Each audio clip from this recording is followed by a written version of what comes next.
At the end of a mile-long sheltered narrow lane, the small churchyard of Maunan was a sacred spot long before the 13th century church was built here, with views over the mouth of the Helford River. Here and in an adjacent wood, sightings of a flying creature about 5 feet tall, half man, half owl, with glowing red eyes, silver feathers and crab-like claws have terrified tourists since the 1970s. This owlman I have seen before, and he's very creepy because, first and foremost, I don't know what picture is real at this point. I don't know what's photoshopped, if this is a man in an outfit. But I've seen many abandoned building videos and pictures with this owlman inside, and it freaks me the f*** out. And honestly, he kind of looks like Mothman. But now that I'm thinking about it, he actually doesn't. He kind of doesn't. But it's very terrifying. I don't like that he's wearing a suit. It really humanizes him. I just wish he was either straight up human or straight up owl. The fact that he is a hybrid of both owl and man kind of freaks me out. Imagine driving on an empty country road in the middle of the night, when suddenly you find your car jerked from left to right by a pair of disembodied hands clutching the steering wheel. Well, that's exactly what the residents of Dartmoor claim happens on the B3212, a stretch of road in Devon that's seen an unusually high rate of road accidents over the years. While many have supposedly perished at the hands of this entity, the survivors of these encounters swear by their existence, keeping the unsettling legend alive. Okay, I specifically haven't heard, well, I haven't heard specifically about this one. I've heard about, like, mysterious hands controlling the car and driving people off the road. I actually didn't know many of these occurred in Devon. I'll have to, you know, warn my parents and hope for the best that this never happens. Thank God I don't drive right now. I can drive, I just choose not to, because I live in a city. I just walk. That's a lie, I Uber. Let's not fool anyone. In the 6,000 acre Epping Forest just outside of London lies the origin of one of Britain's darkest urban legends. The story goes that about 300 years ago, a young couple were involved in a forbidden relationship, meeting secretly at a pool in the forest. But when the girl's father found out, he killed her at the very same spot. And in a very Romeo and Juliet turn of events, on hearing of his lover's death, the boy took his own life, again at the same spot. After that, the water in the pool reportedly turned black and all the wildlife around it died. Worse yet, though, is that people with no inclination started taking their own lives at the pool after somehow being lured there by a mystical force. I'm very familiar with this story. I've actually covered it on Top 5 Scary Videos, and I used to live not far from Epping Forest. I used to go there all the time as a child. I'm still here. Maybe I'm not, who's to know. But yeah, it's a very Romeo and Juliet-esque story. Couple dead, now the forest cursed. Wildlife dies, people are inclined to also die.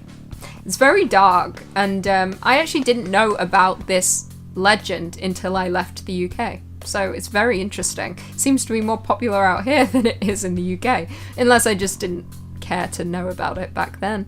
An infamous myth in British folklore is the beast of Bodmin Moor, a black panther-like beast seen roaming the wild, an isolated landscape in southwest England.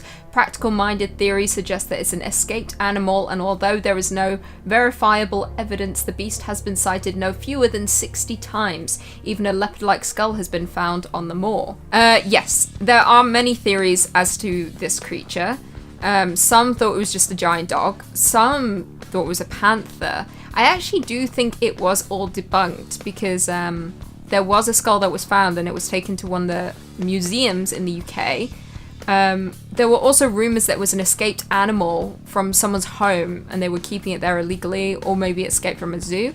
There were many reasons, but I do believe they had found a skull. I could be lying though. I do tend to lie with confidence sometimes. Like, I'm not even intentionally lying. I think I just lie to myself and then believe it. I don't even begin to know how to pronounce this word. Susith? This is a Scottish Highland version of the Black Shuck, a wolf-like creature in the size of a bull, but coloured dark green.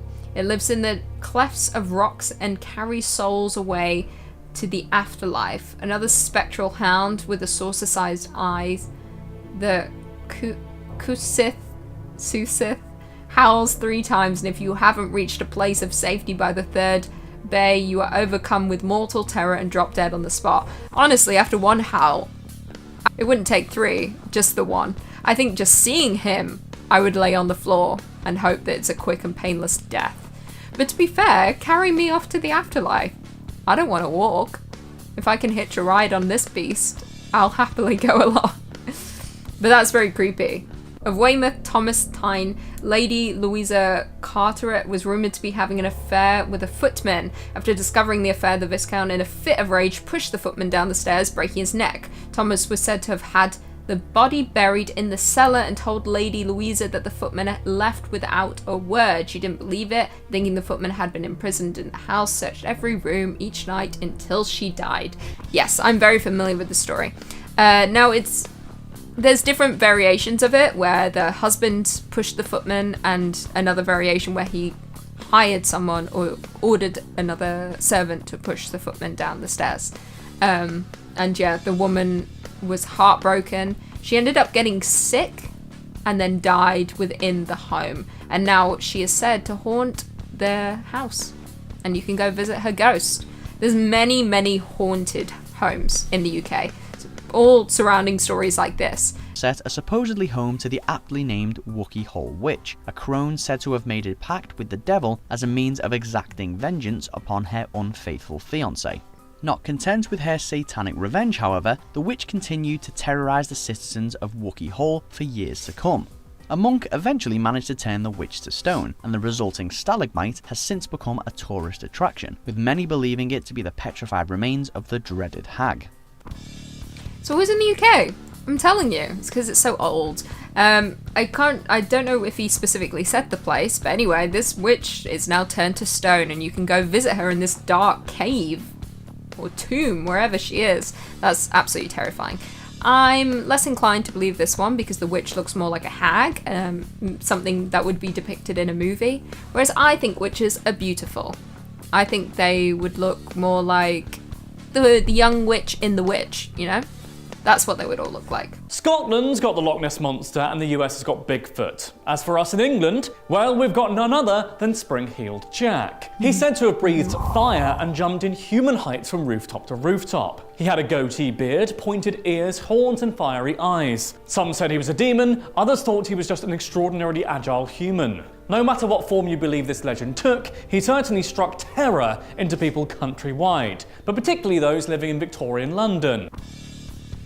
Spring-Heeled Jack is fact.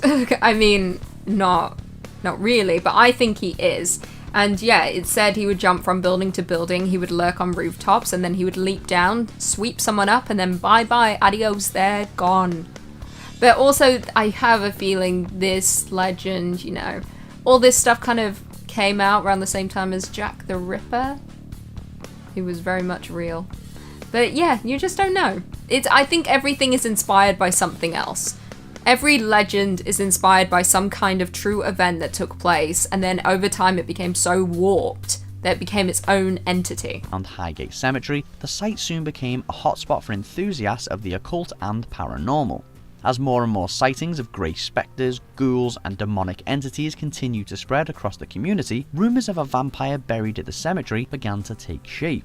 This whipped up a media firestorm, with locals blaming the vampire for the strange activity taking place there. Public hysteria eventually culminated in a vampire hunt on Friday the 13th of March 1970. Friday the 13th. Excellent day. That's the death of the Knights Templar. Which is why we have Friday the 13th. For those who don't know, it all stems back to the Knights Templar. And I actually went to a school growing up in the UK called Knights Templar, so maybe I am the devil, a demon. Death itself. Anyway, this is very creepy. Vampire in the cemetery, folks going with their pitchforks and ready to kill it. I respect that. Popular local legend throughout Staffordshire, the tale of the chained oak tells of a curse put on the miserly Earl of Shrewsbury after he refused a donation of an old beggar. Enraged, the beggar declares that with every branch that falls from a nearby oak tree, a member of the Earl's family would perish. After the curse becomes true, the Earl demands his servants chain up the oak to stop further falling branches. The chained oak can still be visited today, and it's the inspiration for the Hex roller coaster at the nearby Alton Towers theme park. Oh, I actually didn't know about this. I don't think I'm familiar with the story at all, or the tree. I've probably seen the tree. I've seen a lot of trees in the UK. I probably have been taken to this tree to visit it, and I have certainly been to Alton Towers. I can't remember if I've been on the Hex, though. The ride? Perhaps. I need to Google it after this and be reminded of what it looks like. Although, to be fair, I haven't been to Alton Towers in many, many years. Thorpe Park was where it was at. A naval mine, that would be terrifying.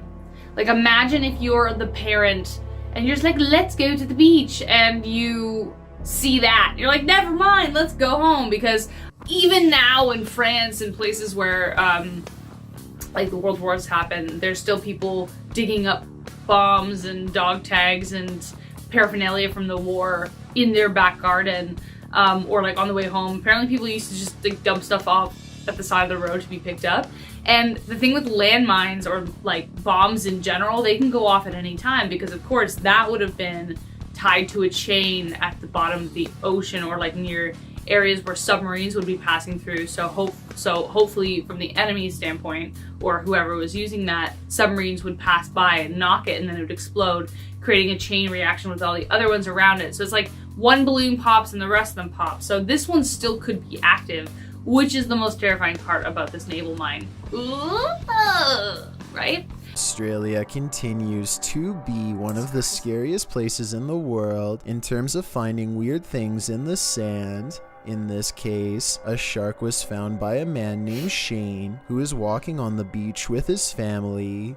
2 seconds into the video, you'll see the unmistakable white underside of a juvenile great white shark.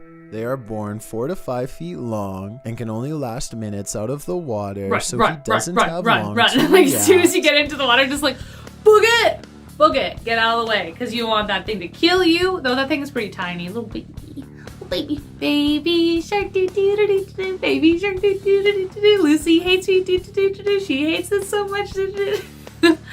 Yeah, baby shark, that's what that is. I think it's nice that the guy saved him. It would be pretty terrifying seeing a beached shark, though they can't really do anything to you.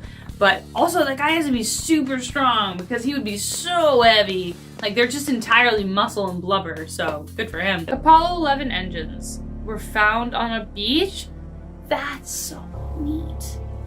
That would be the dream. That would be a dream for any kid obsessed with space. Just go to the beach one day and not a landmine, but they find the Apollo space engines, and they're just like, whoa, Mom, look. They try and make them land in the ocean. That's what I'm trying to say. That's really interesting.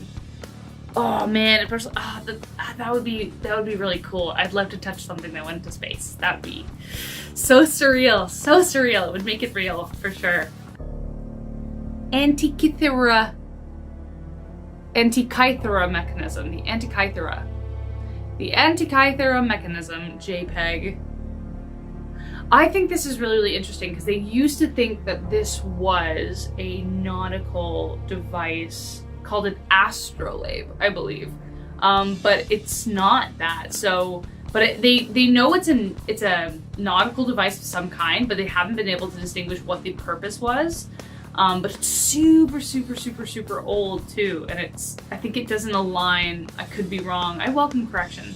I think it doesn't align with the kind of technology that would have been available around the time period it's dated to. I need to look that up again. But super creepy artifact. We have no idea what we were like thousands of years ago, but we keep on searching. Oh, we have some idea. A bunch of shoes. Really good looking shoes too. They look like indoor soccer cleats. Yeah, or they're soccer cleats. They're not just shoes, they're soccer cleats. Well, some of them are anyway. That's so weird. What the? Who would just look? No, it would be even creepier if each one was like just the right or just the left like shoe of that pair, you know? Like you couldn't match any of these shoes. That would be so annoying. Unless you wanted to go with like a mix match. Zara style, you know? That's so strange. I don't even know. Scary moments are caught on camera at a beach in Brazil. Oh my god.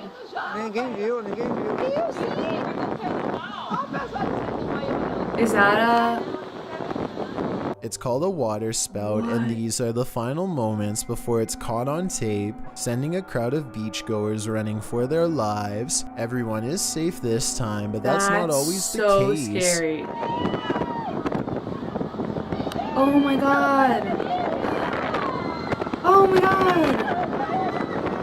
Oh, that's awful. Oh my god, that's awful. I hope they're okay. Jeez, that's terrifying. I can't imagine that happening. I mean, of course I don't live near too big of a body of water, but that's just, oof. I hope those people are okay. That would be absolutely terrifying to experience. I would be running so fast, and it's so hard to run on sand too, because your feet just sink into it. Great for your calves though.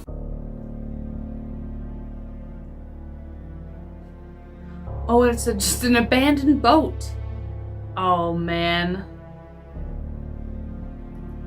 That is kind of creepy, especially if you think like that looks pretty good. Like that ship looks like it's in ship shape a little bit, so, and it's tied off to something, so the fact that it's abandoned might not be quite true, but I mean, it could be abandoned. If it is, I would still take that out to sea, man. If you're not using it, I'll take it. Jack Sparrow, where are you? I'm in. Oh god, those all look like spider balls. They all look like spider balls. Oh wait, there's snowballs? I said spider balls. I meant like, you know, spider nests when they're like all white and fluffy and they kind of look like little marshmallows, but they're actually spider nests. And imagine if that's what this is.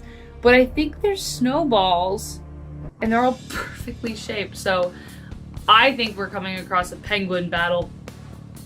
The penguins versus the polar bears. You know, that's what's happening. The photographer interrupted the whole thing. You know, that's nuts. But these are really ice rocks now. Most likely. Oh, but you can see footprints. You can see footprints all along the beach. So that could have been the photographer, or it could be the people. They could have just been people making snowballs and they just want to make like thousands of snowmen. That's probably what's happening. Yep. In August 2014, social media was bombarded with photos of a UFO hovering over Houston, Texas. Taken from different spots really around the area, the UFO seemingly consisted of several lights forming a ring. At the center, you can make out a single orb, as if the other circular lights are revolving around it. The UFO almost shares a resemblance to Saturn, although some experts have theorized there's nothing otherworldly about it. Fletcher Gray of the Mutual UFO Network deduced it likely stemmed from nearby highway lights. It's also worth noting that Houston endured a thunder and lightning storm that night, which may have contributed. No way, that's real. That has to be real. They came up with the most pathetic excuses. Like, if one of those were real, like, one of those excuses was actually practical, like, oh, you know, it could just be highway lights all the way up in the sky, Carl? Really, all the way up in the sky, those are highway lights? Also, yes, there was a thunderstorm, but when the lightning struck, you saw that little object wasn't affected. That one is definitely a UFO. Has to be. Absolutely has to be. Or a government airplane they're experimenting on, they just didn't tell anyone. They could fly anything and be like, oh no, kind of looks like a flying Ferris wheel, just kind of in the sky. Or one of those like soccer lights, you know, like the soccer stadiums, like when you used to play as a kid. Those like big round lights that illuminate the field. That's what that looks like. In 2007, a Turkish night guard named Yalçın Yalman, working in Istanbul's holiday village, noticed strange activity in the sky and started filming. He kept his eyes on the skies throughout the next few years, recording a treasure trove of UFO footage. Oh, whoa, okay. The UFO that repeatedly pops up in these videos certainly looks like a spacecraft, even calling to mind the ones from War of the Worlds. Upon further inspection, some claim that you can spot two alien heads peeping out of what appears to be a window or a door. Our eyes may be deceiving us, but ufologist Nick Pope described Yalman's findings as, quote, a turning point for Turkish UFO studies, adding, quote, the authorities can no longer turn a blind eye to this phenomenon. That's encouraging, man. If you've been spending your entire life looking at UFOs, then suddenly the authorities are like, wait a minute. You know what, dude? You've probably been right this entire time. It was like the first one I kind of went, that's a sun, or that's a star of some kind, or a planet maybe. But then the second one I was like, oh no, that looks like the Avengers ship. Question though, you know how in the Avengers universe there's like just a bunch of amazing, crazy, awesome ships that they fly, and you're like, when did they make those? I mean, obviously, comic book universe. You guys can answer this for me because I'm not sucked into that world as much as I want to be. But What if there are people trying to be superheroes and they just happen to have really cool spaceships? Ooh, a mysterious object captured on tape flying very close to the SpaceX Crew Dragon with 4 astronauts on board. Is it the TARDIS? Mission and liftoff. Take a look at this video. Just 12 minutes after the astronauts left planet Earth Friday morning, part of the Falcon 9 rocket separates from the Dragon. That's when some kind of object flies between the two. Take a closer look in slow motion. But what exactly was that object seen early in the flight? Sources telling us it appears to be ice from the liquid oxygen in that rocket. But this morning, no official confirmation on what it was. I think we both know what that was. I think we both know what that was. That was the TARDIS. For sure, it was a rectangular cube object spinning like it does right in the movie, in the shows and the movie. Maybe. I don't know. It'd be cool if it was. I mean, it would have to be pretty small. Mind you, the rocket's huge, so the doctor's real. Now it is darkened outside. Temperatures are sitting at 61 in Buffalo. We have a northerly wind at 7. Good sleeping weather tonight, folks. What was that? Did anybody see that thing go past? Did we just see a shooting star on Skywatch? That was awesome. I'll flip that to the web. If you saw it too, it was coming, it was weird. It was coming west to east, or it was the fastest moving jet going to the airport ever. 61, start the UFO sightings now. Go ahead and put them on Facebook. I will flip that in the next 20 minutes just to show. Okay, so that's weird because it looks like it's coming from the, within town, like it's just bursting up through the ground. It's weird that it curves because usually shooting stars just in one kind of straight line in one direction.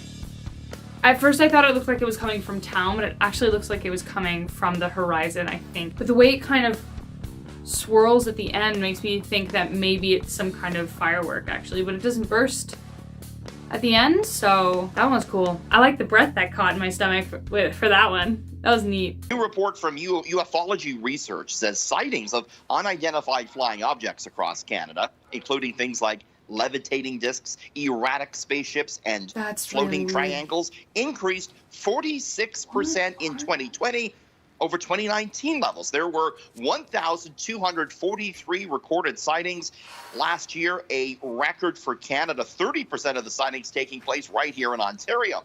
And before you go and call all these people crackpots, Erica, we've talked about the fact that the U.S. government has admitted that its military pilots have recorded, things they can't explain, craft moving, defying the laws of physics. That one really twisted my gut. And it's like when actual news channels report on it. I mean, we all know the news isn't always 100% reliable, but I'm already of the opinion, especially this year, anything can happen. I mean, I thought pandemics were just, I don't know, things from books, but nope, they're real and they happened. It happened this year, so what else could happen? Hebei incident.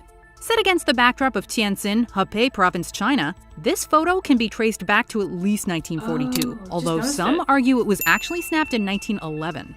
Either way, Japanese student Masujiro Kiru stumbled upon it in his father's photo album during World War II. The photo was reportedly taken by an American serviceman, with several onlookers gazing up at the flying saucer-like object above. Of course, many have argued that it was a bird, a streetlight, or even a hat. We guess you could say it's all up in the air. This is all reminding me of that Netflix show, The Nevers. I'm watching it right now. Imagine that just happening. It just rains down talent. Wouldn't that be nice? I could use some of it.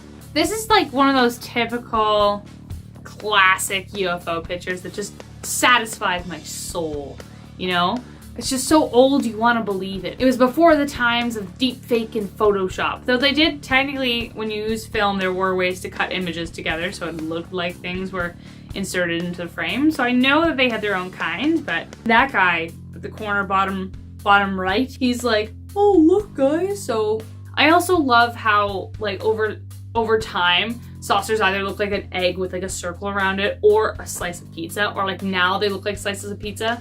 Before they look like an egg with like a circle around it. Aliens can evolve too. In late November 1989, Belgium started receiving numerous reports of a UFO. Various people described the UFO as a giant triangle with a flat surface and lights below, and the reports kept coming well into early 1990, reaching a crescendo in late March of that year. When a UFO was picked up on radar one night, 2 Air Force pilots investigated, coming up empty-handed. While they didn't see anything, 143 other individuals supposedly did. For over 20 years, ufological group SOBEP claimed the photo was authentic. I wonder why they're always triangles. You know, I know that's a very secure, like structurally secure object, but why triangles? Is it because we love pizza? I don't know. If that many people see it, it's kind of hard to be like, no guys, you're all 134 of you are crazy. I don't have many thoughts on this one because it's just hearsay. It could just be an urban legend. How would I know? You know, I need video. I need the proof. I need the awesome recordings of people going, I saw this thing in the sky and it was like, wow, I need that. I need that. Strengthens the argument. I guess that's one of the Rachel's top 10 ways to prove it's actually a UFO. This video was taken by Misitina Sape at 8:26 Tuesday night near Haleakala Avenue in Nanakuli. Not long after, a woman named Mariah spotted the same thing passing over Princess Kahanu Estates. I don't know, I looked up. And then I was like, oh, I didn't call my husband in because it was all in the garage. I was like, hey, so look up there. See what I see? They all said, yeah. The 38-year-old says she's never really been a believer in UFOs, but the bright blue object had them so intrigued, they jumped in the car and started following it. I don't know what it was. I don't know what it was. That's great. I don't know. I feel like that was probably like a drone or something. You know, like somebody just...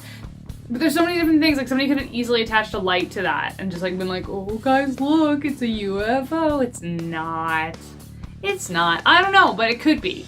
We all know from watching this channel that I do believe in aliens because, I don't know, it just kind of seems impossible that they don't exist. I don't know whether they're here yet. Something he simply couldn't explain. Your eye goes to it right away. It was like an orange sparkler coming down. The sparks went away, and it was just a globe of orange light that started just doing crazy moves. Moves he can't imagine any earthly object duplicating. It's unidentified, that's for sure.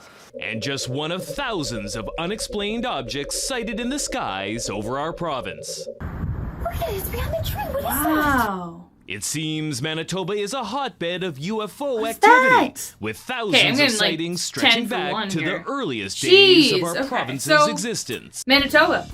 That's where I'm gonna go. That's where I'm moving to. Sorry guys. I have to. It's important for me, okay? Not that I want to be abducted. That'd be kind of scary. That either looks like, that first one though, either looks like a massive boomerang just through the sky, or just a bird who's, I don't know, got launched and is just trying to figure out how to fly, like a massive bird. That would have to be a pretty big bird. At least all of these are UFOs. Like they're unidentified flying objects. They're not necessarily all aliens, but we don't know what they are. So that could be anything. Already online, some skeptics say the images are caused by cameras trying to focus, but some of the objects go beyond just flying in the sky. One shows a spherical object dipping into the ocean, similar to an incident in Puerto Rico, where an object was tracked buzzing an airport, then flying into the water, popping back out before appearing to split into two and disappearing. Over the last several weeks, some of the nation's top former intelligence officials have been raising eyebrows. Look at that thing. It's rotating. What on earth? What not on earth is the question. It's so weird. And very small too. That's tiny. It could be like a little drone as well. I mean, we don't know half the things that the government is up to. Conspiracy theories. But this, I mean, every time, especially this channel, I feel like my beliefs are being affirmed. They're definitely there. We're here. They're here. They're among us. We could be best friends with one of them. You know, I could be an alien. You guys don't even know. Or maybe you do know. Well, now the suspicion's there, so I guess it's up to you to decide.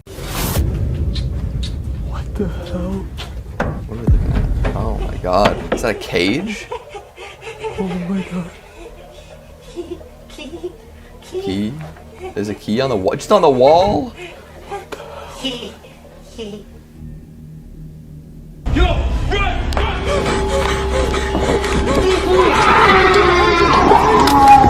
I mean, there's a reason that thing is locked up in a cage. And there's a reason it knows where the key is and wants to get out so badly. Those poor guys. They will never, Never go back there, that's for sure. Why would you, like, if something's like locked up like that, I don't know. That's a tricky position to be in, don't you think? To see this terrible emaciated creature begging you to let it out, but also you gotta know that it's gonna chase you down and, you know, eat your flesh. So, you know, on one hand, you can be a good person and let it out. On the other hand, you can be a live person and not let it out. It's hard to make that choice. I understand. Oh, the hidden room. Why do we have cameras in the hidden room? It's supposed to be hidden. Oh my god. Our room? Okay, so who's Jennifer?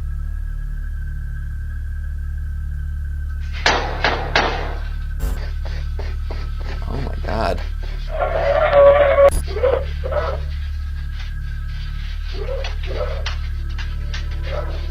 They're just asleep. Well, homeboy's partying in the hidden room. What is going on? I'm very curious about the setup of these cameras, you know?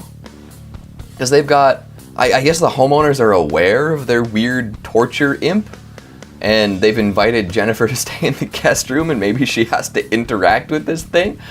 I don't know. What's going on? Why do they have a hidden room that is so well documented?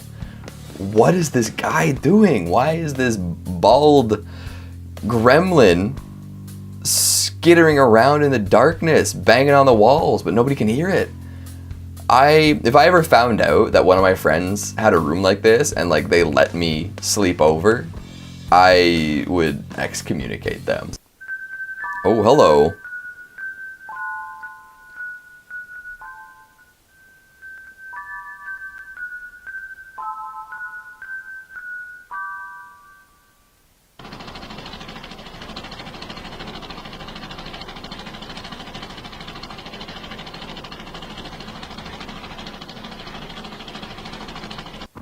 What was that last noise? It sounded like a laundry machine that was on too fast. You know, you throw your clothes in the dryer and forgot that you know, left like your wallet in there and it's on high spin. Yeah, it's just me. I don't know what to make of this one. I just feel like it's a lot of like creepy GIFs stitched together with some music box music and some home appliances on overdrive. It's creepy in certain contexts. Nummer 2 zeigt eine dürre Gestalt mit. Ich habe keine Ahnung, wie das zustande gekommen ist, aber einfach nur krank.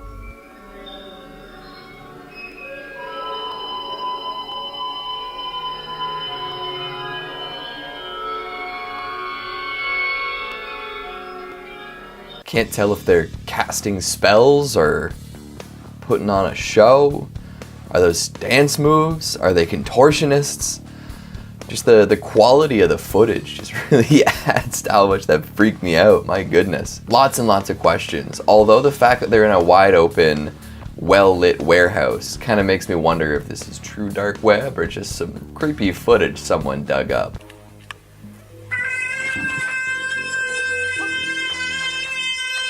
Alvin and the Chipmunks? Hello. Why is it pitched up like this? It's pitched down now. Oh, I guess it's supposed to be like a busted video. They're in a hotel. God, I wonder what the maids are thinking. All this noise going on. I guess you hear a lot of noises in a hotel, but maybe not ones like this. What's going on here? I guess they're protecting your identity, so something must have happened, right? Like if you have to blur somebody's eyes out, keep them anonymous, something has to have happened. Mental break, psychosis, possession. I feel like possession might be high on the list, you know, based on the theme of this video. But she is holding that note for a very extended length of time before it kind of cuts out, it glitches, and then we get like some Marble Hornet style stuff where just like, is it the back of her head or is the whole front of her head covered in hair or just darkness now? I don't know. Whoever the camera person is, probably done for. Oh. Is that a face?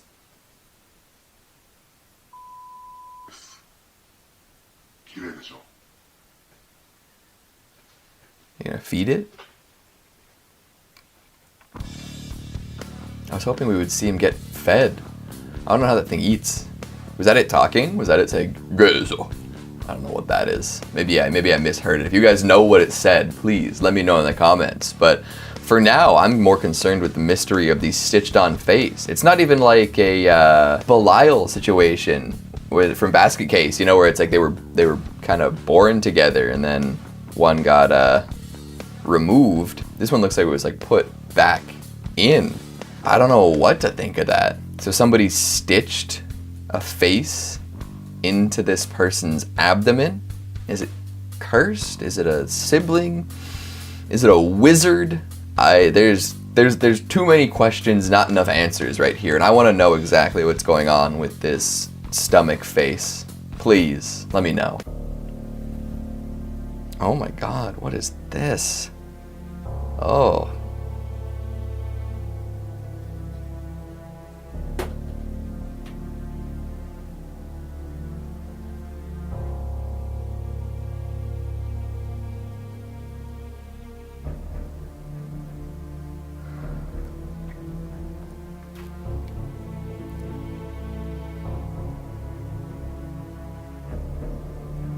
I don't want to say what I think that looks like. I'm not going to say it out loud, but I think everyone watching is probably thinking the same thing as me. In this big, rusty tub full of brown liquid. Oh no. What's that? Oh no. This is probably somebody who, you know, at first was disgusted, but this is like 4 days deep, right? And they've just totally acclimated to their surroundings, and now they're one with the goop, and they'll never be the same person ever again. Even if they're removed from this situation and put back into normal life, they're gonna be changed. They will be changed.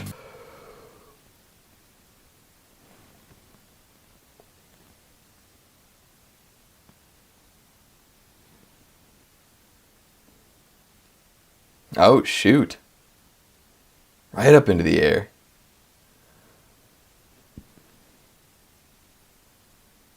Maybe we can chalk it up to sleepwalking?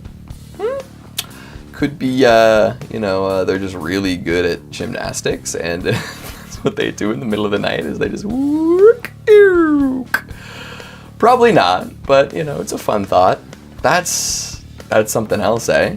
Grainy footage and everything. You gotta wonder, it's like if they've like ended up in weird positions and they set up a camera to figure out exactly what's going down.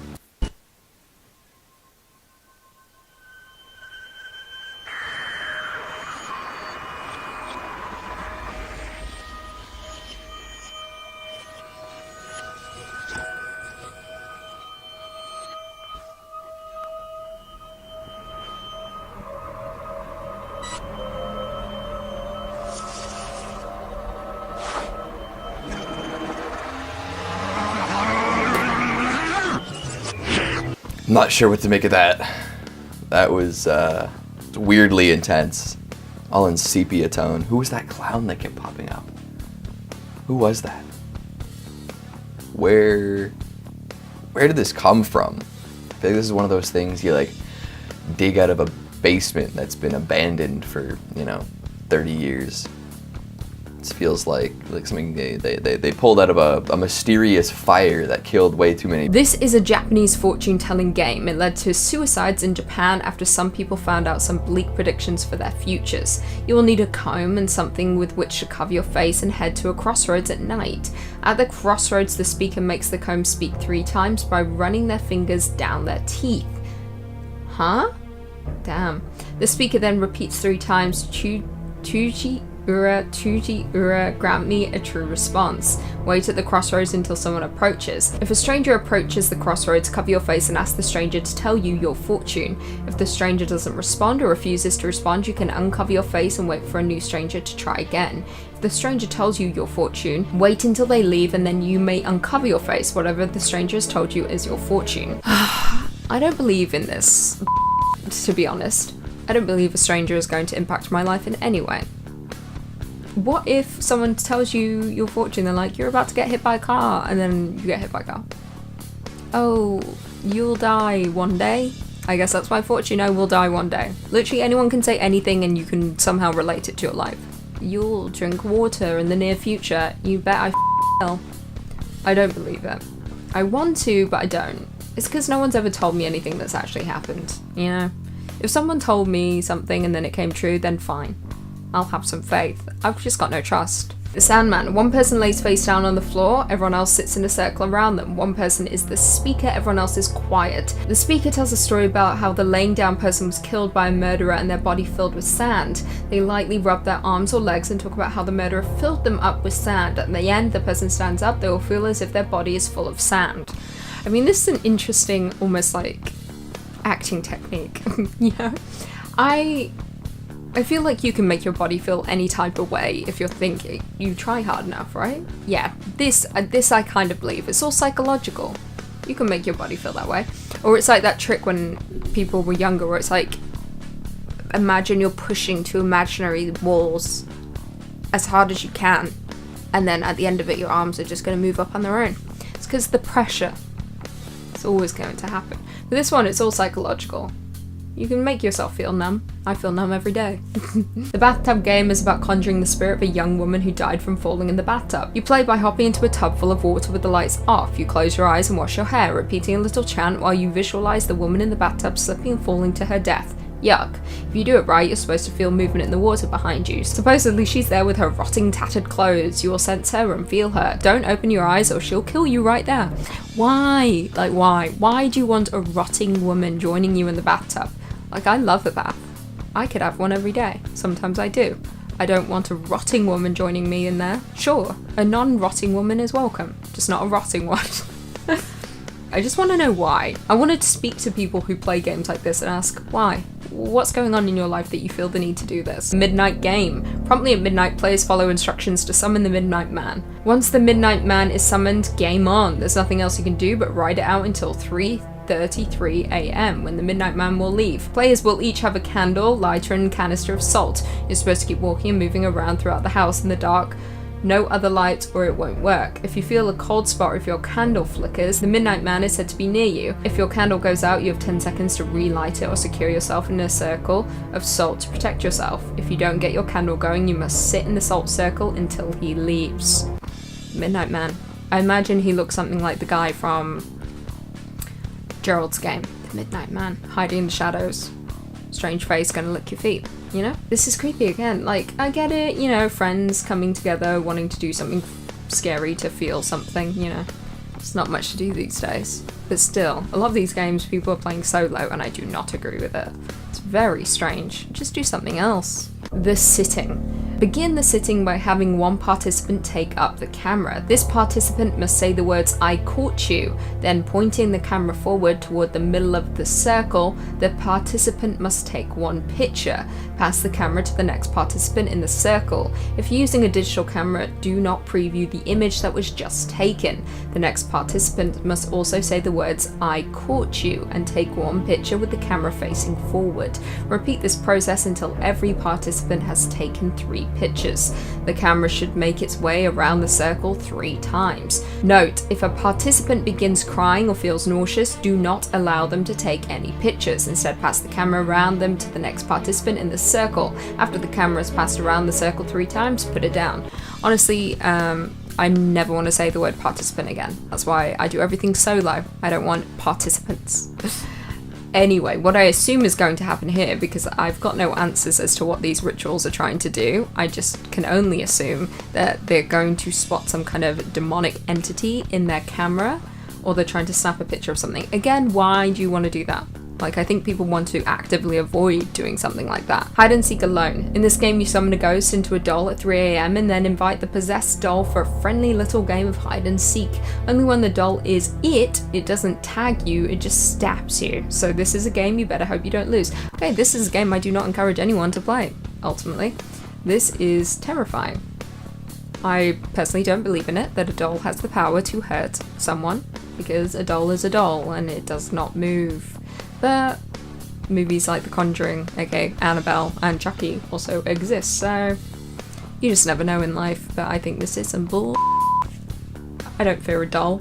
Show me a doll I should fear. The Ouija board or spirit board. The Ouija or spirit board is basically a tool for spirit communications. The spirit uses you, your eyes, and your body as a vessel to move the planchette around on top of a board during a seance to spell out words and answer questions. Only instead of with your friend, you're exchanging messages from beyond. Okay. I have used a Ouija board in the past, and the one time I did use it, something strange did happen. I was with a group of friends, we were at a cottage. Yes, we had been drinking, but I think we were sober at this time. We lit candles, we got the Ouija board out, and we asked it questions that only one person knew the answer to.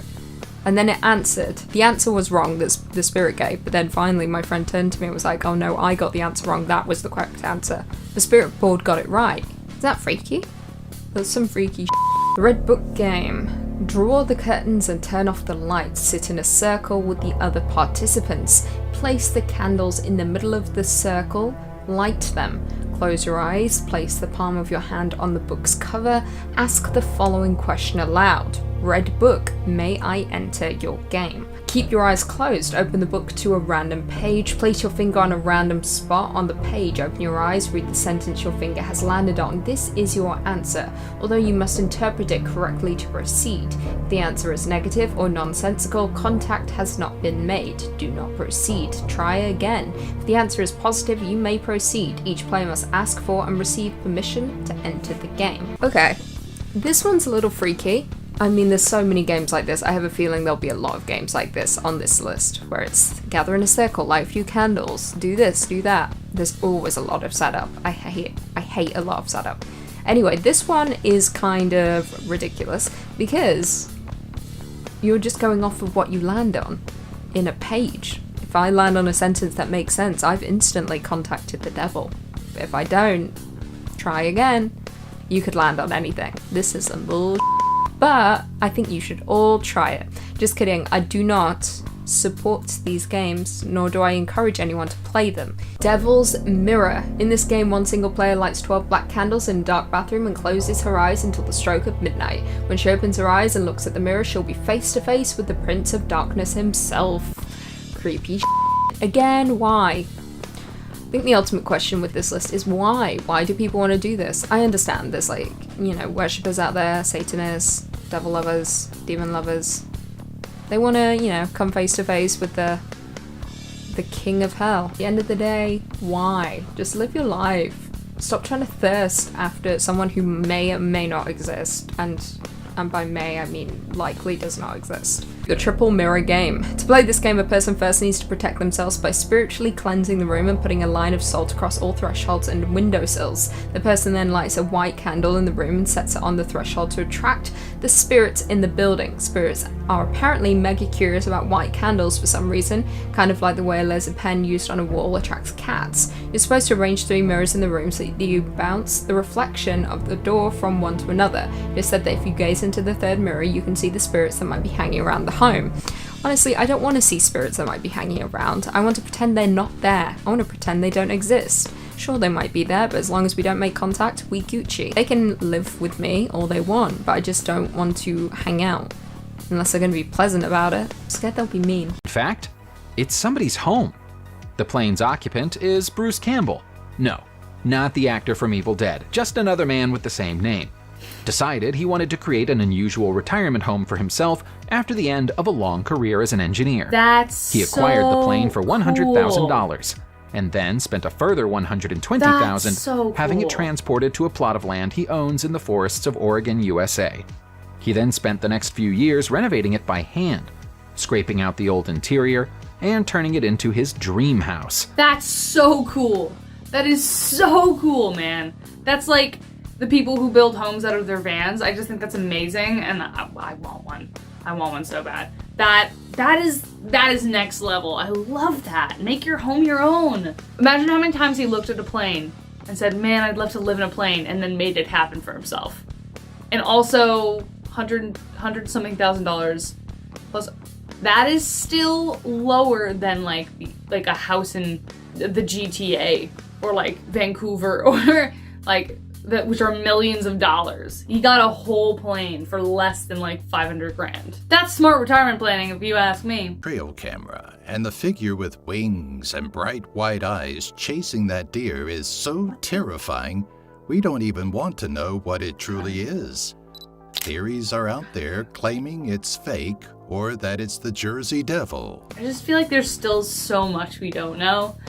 And there's so many species to discover, so maybe it's something that's new, that just developed in the last like 100 years and we still haven't found it. I find it hard to imagine that we haven't discovered everything on land. In the sea, probably not, but on land, besides insects, it'd be kind of hard, so maybe it's an alien. If all else fails, it's an alien. The long carcass of the whale is very real. The whale turned up in February 2019 in the north of the rainforest with seemingly no explanation as to how it could have arrived in such an unlikely place. The poor humpback is a very long way from home, and whales don't tend to swim down rivers. The best theory that scientists have is that it passed away while swimming out at sea, and was then dragged by currents up the Amazon and onto the banks of the river after the event. I think I know what whale that is. I think we all know what whale that is. Especially if you've watched Hitchhiker's Guide to the Galaxy. You know what whale that is. That's that whale that's falling from the sky and finally just like fell onto Earth and that's where it landed. That's that whale. Guys, the whale's real. The whale is real because that is too big of a whale to end up in that much forest. There's no way. There's no way. There probably is a way, but I like the idea that this is actually the Hitchhiker's Guide to the Galaxy whale. Just falling to the earth. Tree trunk full of old, bent copper and silver coins hiding in the Peak District National Park in England. I've been there! Well, to answer that question, you'd probably have to know a thing or two about ancient English folklore. Many centuries ago in England, it was believed that spirits lived in the trees. So cool. Coins would sometimes be brought to trees and either placed in the trunk or hammered into the bark in the hope that the spirits would bring good luck to whoever brought them the currency. I've been there. I didn't get to hammer a coin in, but I've seen them before and I think they're really cool. They're just like, it's almost like a living, well, I'm dead now, but a sculpture in the forest. It's really, really neat. Really neat. I wonder how much that tree would go for. So stupid. Not everything's about money. A person on Reddit recounted their backpacking find from Yellowstone National Park, where they found something that looked way too ritualistic to be accidental.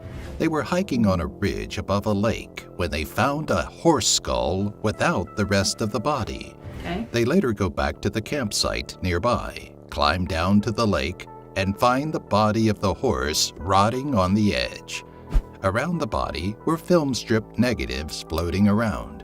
There's nothing more told of the story, but clearly there are questions that need to be answered. I mean, the one probable, I can't explain the film negatives, but imagine that probably an animal saw that, started eating it, and dragged the corpse with them, hopefully to a safer place so another animal wouldn't get it. And who's to say that's the exact same skull? You know, who's to say that's the exact same skull that belonged with that horse? And then somebody just kind of went like photo crazy and was like, bam, bam, ooh yeah, working it, ooh, oh yeah, play dead, yeah, you know what I mean? That's what somebody did to that poor little horse. One Redditor went hiking with some college friends, and as they walked, one of the girls said she felt something raining on her. When she went to wipe it away, it was blood. Yep. They looked up and saw a half-eaten deer up in a tree. Another friend of theirs had been hiking in the same area and found a bone. She kept it and took it home. When her pre-med student friend saw it, she was distressed why a distal phalanx bone of a human hand was on her desk. I love how the whole first part of that, I was like, you know, that's just like a mountain lion or something dragging their prey up into a tree so no one else eats it, right? And then they said human bone, and I was like, Can't explain that part. I hope nobody died. Maybe they just lost a finger, and it just decomposed and it doesn't actually belong to an entire body, or it does belong to an entire body, and they just that's what they just stumbled upon. Kurziwi Las, which translates from its native Polish as crooked forest. One look at the trees that make up the forest is all you'll need to understand how and why it got its name. The unique forest is something of a mystery to scientists. There are over 400 pine trees to be found here, and all of them have the same strange feature. They're bent at the base of the trunk, after which they straighten up and reach upward towards the sky as usual. While it's tempting to believe that somebody did this on purpose, it's also unlikely. That is really wild. That's actually nuts. I thought they were a specific kind of tree, and then he said pine trees. I'm like, those are all pine trees, and they're all doing that? It's so strange. I'd love to know what you guys think. No idea. No idea what that could be. Of course, I have no history with, anything to do with trees, so I wouldn't know the cause, but this is very, very interesting. And strange, and also super convenient, because they also look like they've been perfectly prepared for the best camp out, like a socially distant camp out, because they're all little chairs, essentially. Just pop a squat, talk to your friends, roast some marshmallows, safely with rocks and some bucket of water nearby in case you need to douse that. Fire safety. Near Santa Cruz, a hiker named River Wolf discovered a gravestone with the name Marie Holmes on it. It turns out that its headstone had disappeared from the graveyard where she was originally buried. The woman had been a in the town and killed herself by drinking poison in front of a saloon in 1898. I actually heard a story once that some people like to take the headstones of the dead for rituals and stuff, or if they feel drawn to it, they'll just take them, and they believe that the spirits are attached to those headstones and that they'll go with them wherever they are. And there was this story of a woman who fell in love with the ghost attached to that headstone. That's what that reminds me of. So maybe Marie Holmes found true love in the afterlife, though they'll be forever separated by mortality. Go ahead and say that I would rather stumble upon half-naked furies and a dead deer in the woods than run into a clown. Whether or not you've seen or read it, this picture is so full of the most terrifying feelings, you can't help but hope you'll never go near a dense tree line again. You know this clown has to have a dark backstory, and he's now been caught on a trail cam. So perhaps someone will come forward and identify him and the inevitable tragedies he must have caused. Okay, we don't... Whatever happened to that killer clown epidemic that happened? Epidemic? Clowns were just kind of like creeping people out and haunting them and chasing them. Remember that whole phenomenon? What happened to that? Right?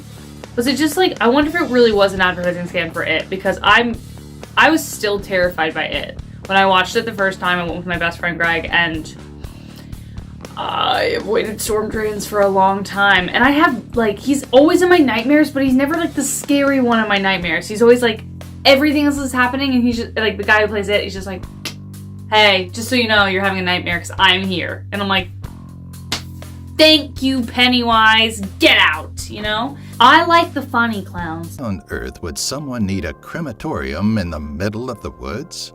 I feel like I've seen this movie before, and I don't like it one bit. On Reddit, a user came forward to say they found an old crematorium on an inhabited island, adding this photo. I don't know what inhabited island looks exactly like this, but if you're looking to hide the crematorium, you were probably looking to hide a body at one point. Probably. Yeah. Bodies dropping like flies. Am I right? That would be weird. Imagine if they just designed a very large pizza oven and that's all it was. It was like, oh no, we use that to roast things.